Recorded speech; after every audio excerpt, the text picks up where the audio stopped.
Hello.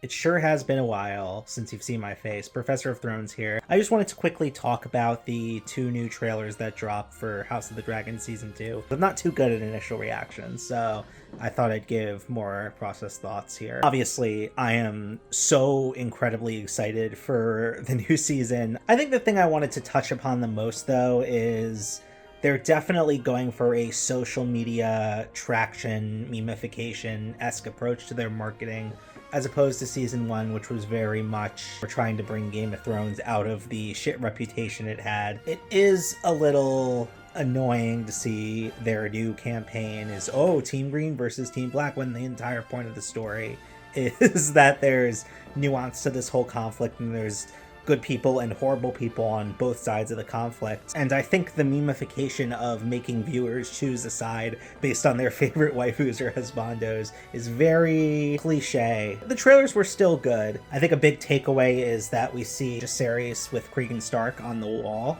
which is interesting because we never hear that he directly goes to the wall in the book itself. And I'm wondering if they're going to sort of more heavily tie in the White Walker narrative they were hinting at in season one and make it a more of a central part of the story that it wasn't really in the book. I'm interested to see what they do with that. It could be done incredibly well and woven in really satisfactory, or it could be absolute crap. I'm a little nervous, to be honest. I still think there is room for them to ruin this show. I can't trust until the whole product is finished after what we got with Game of Thrones Season 8. Overall, I'm very optimistic. I'm very excited to see what they do. They're going to be covering a lot of very intense stuff this season, just based on what I know of the book. I think you're going to have a very hard time picking any sort of side after watching this season based on the good and the terrible that both sides do, without giving any spoilers. So I'm very interested to see how this marketing campaign that they're setting up sort of clashes with what the actual narrative will present to us. Incredibly excited. Definitely nervous for the quality, because if this ends poorly, Game of Thrones has a